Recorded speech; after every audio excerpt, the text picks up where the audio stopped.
Black Janitor noticed symptoms everyone else ignored, and ended up saving the life of a millionaire CEO.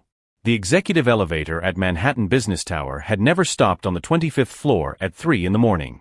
But there stood James Washington, night janitor for 15 years, watching through the tinted glass of the boardroom as a woman collapsed onto the mahogany table that cost more than his annual salary. Victoria Sterling, CEO of Sterling Industries and one of the most powerful women in the country, was clearly in trouble. Her face was contorted with pain, her left arm hung limply, and when she tried to speak on the phone, her words came out slurred and incomprehensible. James recognized the signs immediately: a stroke in progress.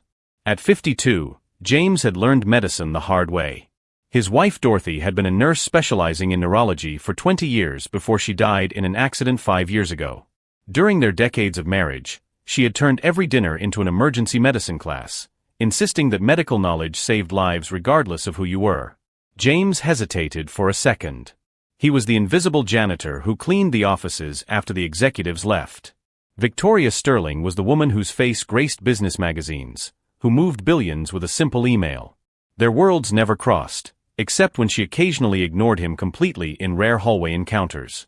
But Dorothy always said that neurological symptoms didn't respect social class or skin color.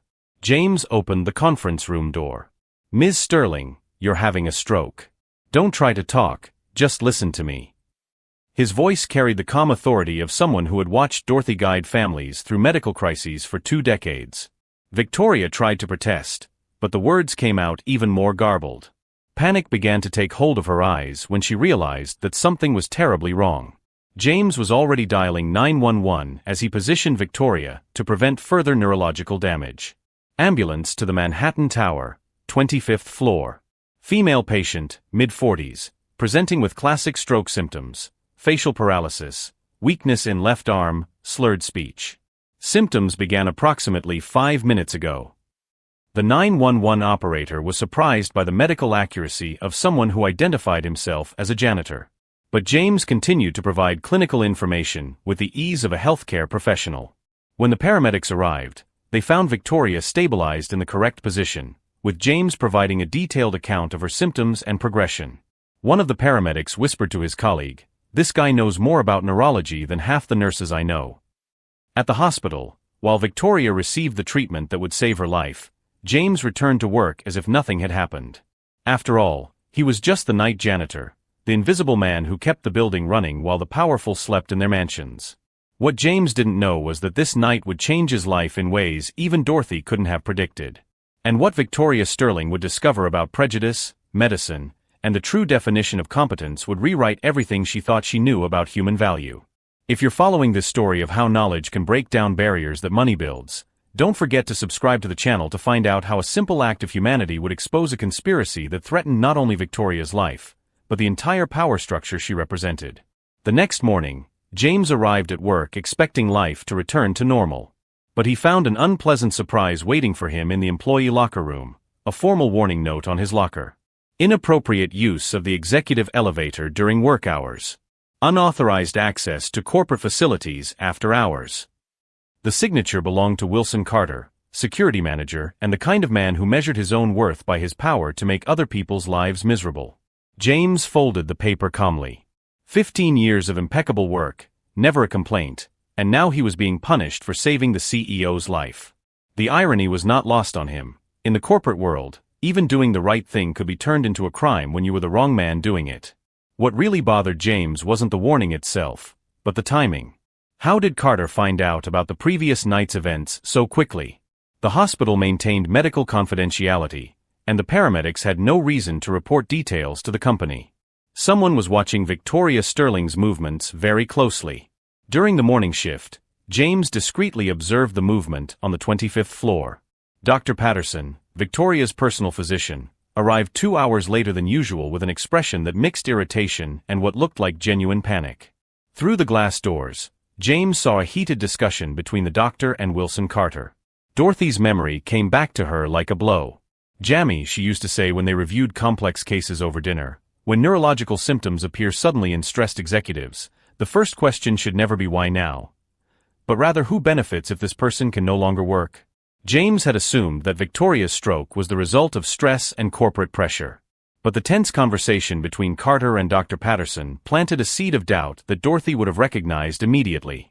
Competent doctors didn't panic when patients survived medical emergencies, they celebrated. That afternoon, James received an unexpected call.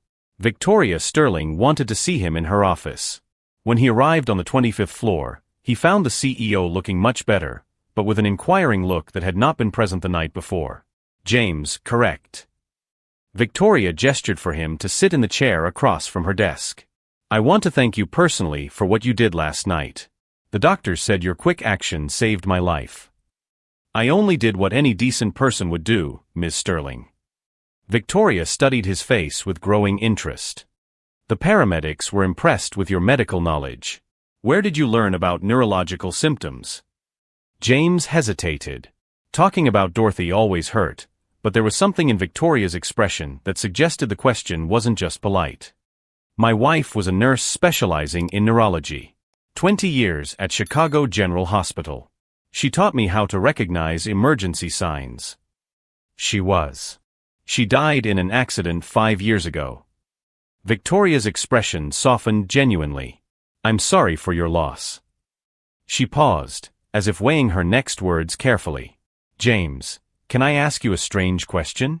In your informal medical opinion, did my symptoms yesterday seem natural? The question caught James off guard. Victoria Sterling, one of the most powerful women in the country, was asking a janitor for his medical opinion on her own condition. Even more intriguing, she was phrasing the question as if she suspected something wasn't right. With all due respect, Ms. Sterling, this is something you should discuss with your personal physician. I have. Her response came too quickly, laden with barely concealed frustration. Dr. Patterson said it was executive stress. He prescribed sedatives and recommended a vacation. James felt a familiar chill. Dorothy always said that competent doctors investigated causes of strokes in young patients as if their lives depended on it, because they did. Prescribing sedatives to someone who had just had a neurological event was not only inappropriate, it was potentially criminal. Mrs. Sterling, James said carefully, did your wife ever mention similar symptoms before yesterday? Victoria froze. How did you? Stroke in a person in their 40s rarely happens out of the blue. There are usually warning signs that go unnoticed or are misinterpreted. Silence stretched between them as Victoria processed the implication. Finally, she nodded slowly. Persistent headaches. Occasional dizziness. Episodes of mental confusion that Dr. Patterson attributed to work pressure. James kept his expression neutral, but internally Dorothy was screaming alarms. Any competent neurologist would have ordered detailed tests in light of those symptoms. The fact that Dr. Patterson had ignored them meant one of two things: gross medical incompetence or something deliberately sinister. When James left Victoria's office 15 minutes later, Wilson Carter was waiting in the hallway, making a point of being seen observing the meeting. The smile he directed at James contained a thinly veiled threat, as if to say, "We know you're meddling where you shouldn't be." That night, as James cleaned up the empty offices, something Dorothy always insisted on echoed in his mind. Jamie, there are no coincidences in medicine. When strange patterns appear, there's always someone behind them creating those patterns. What if Victoria Sterling hadn't simply had a stress-induced stroke? What if someone was deliberately putting her health at risk? James thought about the warning in his locker, the argument between Carter and Dr. Patterson, the way they both seemed to know too much about events that should have been confidential. For 15 years, James had been the invisible man, the janitor no one noticed. But invisibility, he was beginning to realize, could be the most powerful weapon against people who thought themselves untouchable, especially when those people completely underestimated what a simple man was capable of observing, understanding, and if necessary, exposing. James spent the next 2 weeks doing something that 15 years of night work had taught him perfectly, being completely invisible while observing everything. What he discovered confirmed his worst fears about Victoria Sterling's situation. Dr. Patterson visited Wilson Carter's office 3 times a week, always carrying a brown medical briefcase that was never allowed to leave the office. During one of these visits, James accidentally left his cleaning cart too close to the half-open door and overheard fragments of a conversation that made his blood run cold. "The tests continue to show progressive cardiovascular deterioration," whispered Dr. Patterson. "But I'm keeping the official reports within normal parameters, as agreed." "Perfect," replied Carter. How much longer do you estimate? With the medication I'm prescribing disguised as vitamins, I'd say we have another 6 months before the next serious episode. And that will probably be definitive. James had to lean on the cart to keep from staggering. They weren't just neglecting Victoria's health, they were actively poisoning her. Dorothy had always said that the worst kind of medical crime was one committed by someone who had sworn to protect lives. The missing piece of the puzzle came unexpectedly via Marcus Johnson, the air conditioning maintenance technician who worked in the offices during the day. Marcus was 10 years younger than James, an Afghanistan veteran who had learned electronics in the army and now supported 3 children with contract jobs. "Man, you gotta see this," Marcus whispered to James during a shift change on a Friday. "I was installing new filters on the 25th floor when I overheard Carter on the phone. He was talking about Sterling Industries stock, something about buying large quantities before leadership changes he knew were coming." James felt the pieces fall into place. Wilson Carter wasn't just an accomplice, he was the architect of the entire conspiracy. If Victoria died or was incapacitated, as senior security manager and member of the emergency board, Carter would temporarily take over the company's operations. With inside information about the leadership change, he could manipulate the stock market to make millions. "Marcus," James said carefully, "do you still have contacts in the army? People who understand documentation and evidence." Marcus studied James's face with the keen perception of someone who had served in combat zones. "Depending on what you need, maybe." "Why?" James made a decision that would change everything. Over the next 2 hours, he told Marcus the whole story: Victoria's stroke, the medical conspiracy, Carter's plans, his suspicions of gradual poisoning. Marcus listened quietly, asking precise questions that betrayed his military-trained intelligence. "That's attempted murder combined with large-scale financial fraud," Marcus said finally. "But proving it is going to be tricky. Do you have any hard evidence?" "Not yet. But I know where to get it." The plan they devised was risky but elegant in its simplicity. Marcus would use his authorized access to the building systems to discreetly install recording equipment in Carter's and Dr. Patterson's offices. James, with his knowledge of schedules and routines, would coordinate the operation during the weekends when security was minimal. "One thing bothers me," Marcus said as they reviewed the blueprints of the ventilation system. "Why didn't they just fire you after the warning? A guy who saves the CEO's life should be a hero, not someone being hounded." James had thought the same thing.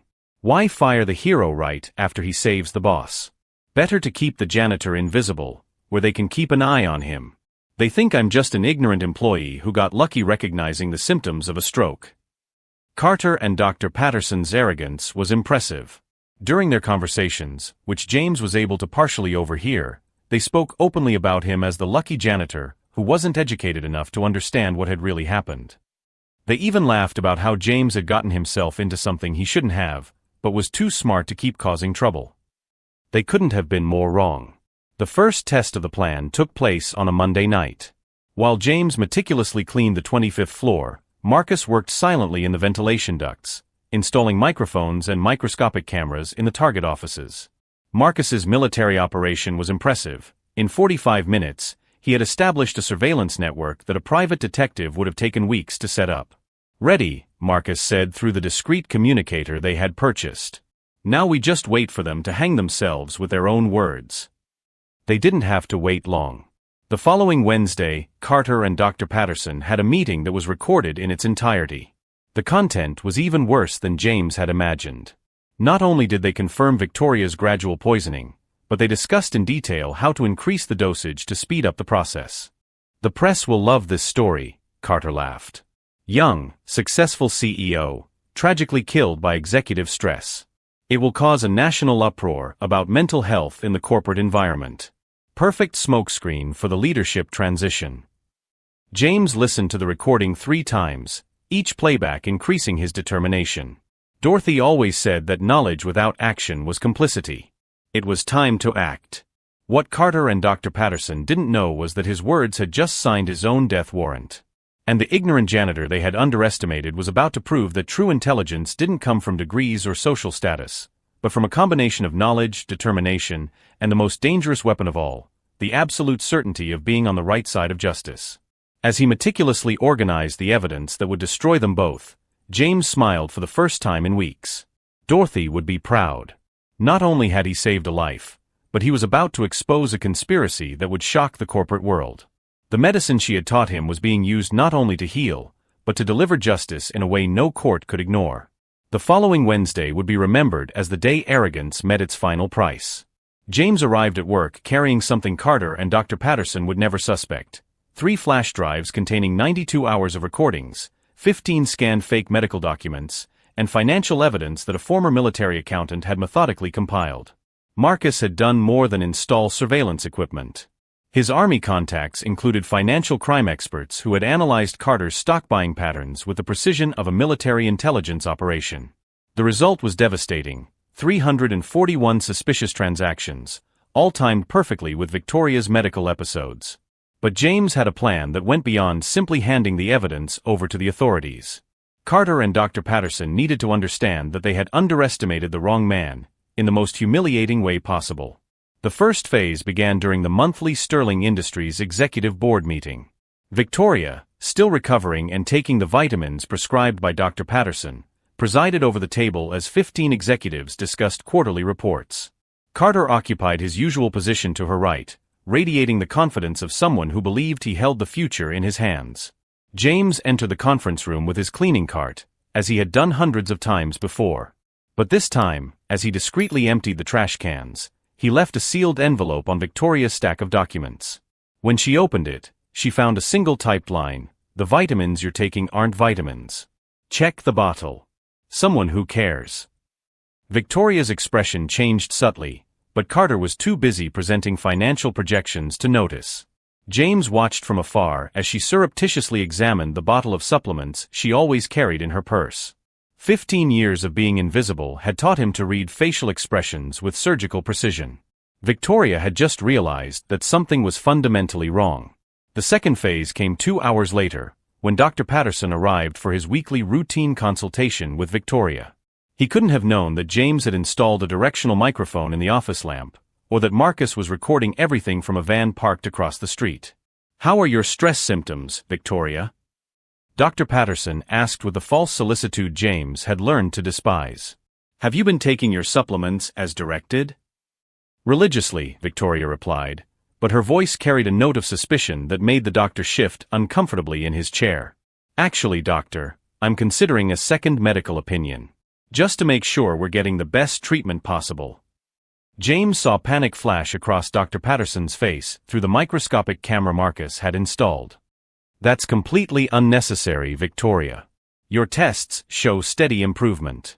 A second opinion could confuse the treatment and—" "How curious," Victoria interrupted, opening a drawer in the desk. "Because I received this today."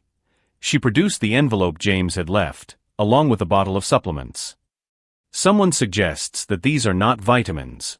What would you say if I sent them for independent laboratory analysis?" Dr. Patterson paled visibly. "Victoria, you can't take an anonymous note seriously. This is clearly an attempt to sabotage his medical treatment. Some disgruntled employee trying to cause trouble. Then you wouldn't mind if I had them tested?" The question was phrased with the precision of someone accustomed to high-level corporate negotiations. Well, of course I wouldn't mind, but it's a waste of time and resources. I can assure you that." Victoria raised her hand, silencing him. "Dr. Patterson, in 15 years as a CEO, I've learned that when someone tries to dissuade me from checking something, that's exactly when I need to check it." The third phase was executed with military precision. While Dr. Patterson tried to convince Victoria not to test the supplements, Marcus was delivering complete copies of all the evidence to the FBI, the Securities and Exchange Commission, the State Medical Board, and the Chicago Tribune. James had insisted that Victoria know the truth before the story went public. She deserved the dignity of fully understanding how her life had been manipulated before the whole world knew. So on Friday at 5 in the afternoon, James knocked on Victoria's office door carrying a briefcase that would change everything. "May I come in, Mrs. Sterling? There's something important you need to know." Victoria looked up, immediately recognizing the janitor who had saved her life twice. "Of course, James. In fact, I want to thank you again. And I also want to know how you knew about the supplements."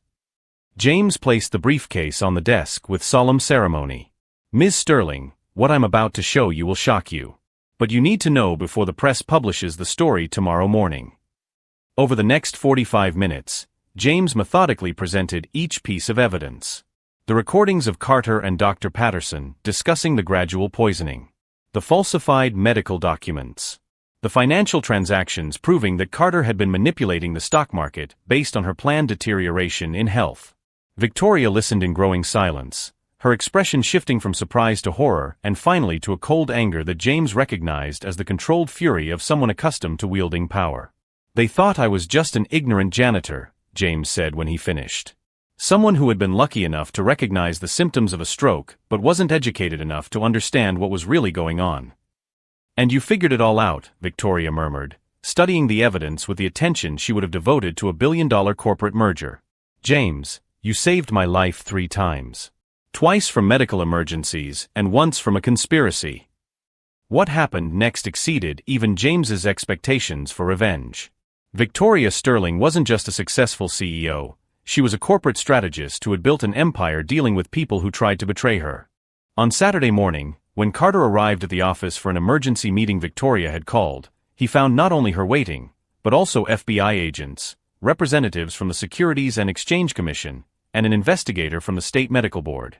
"Wilson," Victoria said with the coldness of someone about to fire an incompetent employee, "I'd like to introduce you to some people who are very interested in your extracurricular activities." Carter tried to maintain his composure, but James, watching from afar through the security cameras Marcus had hacked, saw the exact moment when arrogance turned to panic. "Victoria, what's going on here? If this is about some ridiculous accusation." "Accusation?" Victoria smiled without humor. "Wilson, they're not here to hear accusations.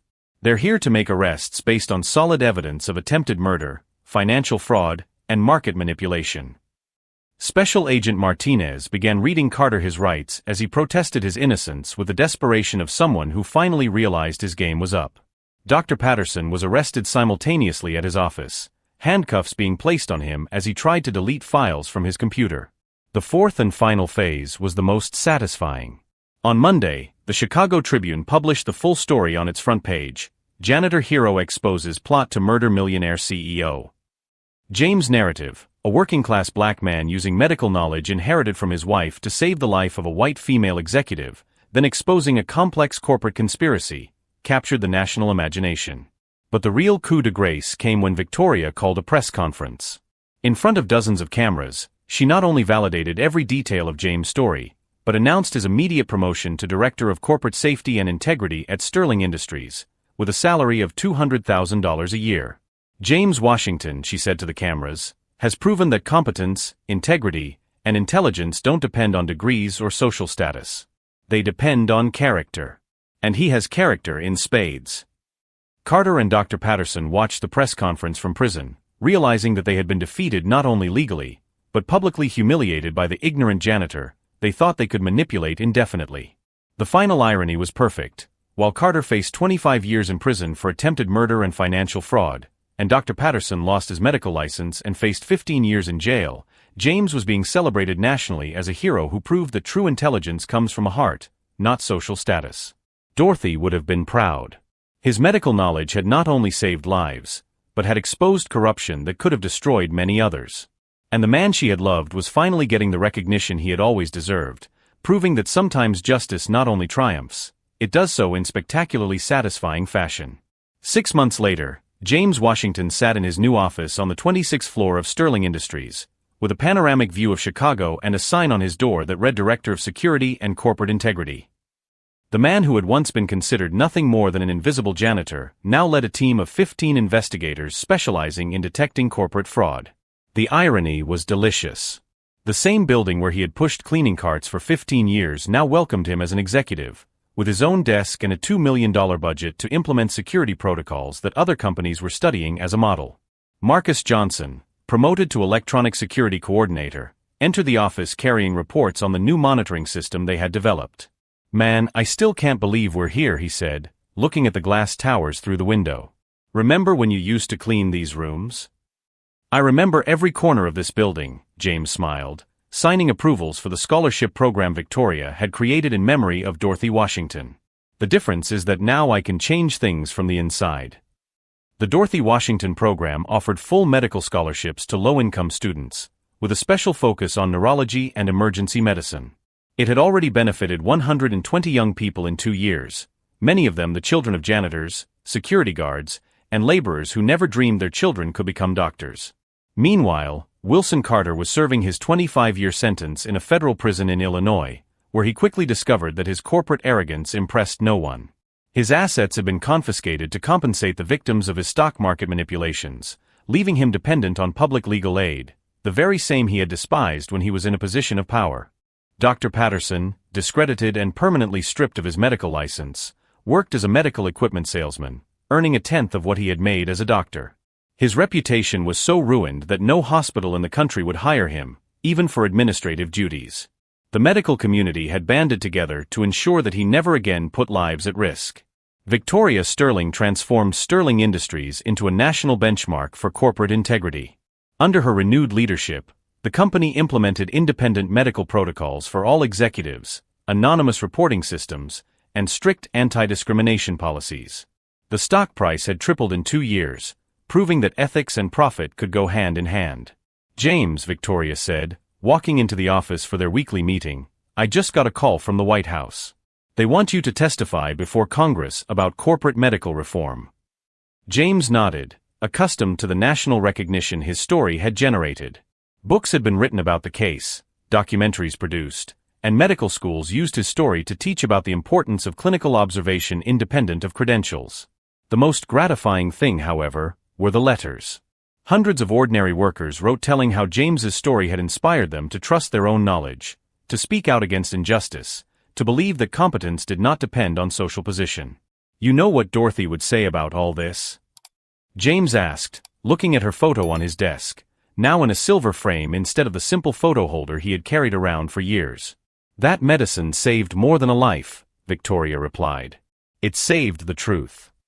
James nodded, thinking about how his inherited knowledge had turned into social justice, then systemic transformation. Carter and Patterson thought they were manipulating an ignorant janitor, but they fatally underestimated the power of a man who knew exactly who he was and what he was worth. The lesson that emerged from the story was crystal clear. True intelligence does not come from diplomas hanging on the wall, but from the combination of knowledge, character, and the courage to act when necessary. James had proven that competence does not recognize color, social class, or hierarchical position. It recognizes only the truth. Today, when young workers face discrimination or injustice, many ask themselves, what would James Washington do? The answer is always the same: observe, learn, document, and act with the surgical precision of someone who understands that the best revenge is the success his oppressors could never imagine. If this story of how knowledge and determination can break down prejudice has touched your heart, subscribe to the channel for more stories that prove that justice, when done right, not only wins, it transforms the world around you.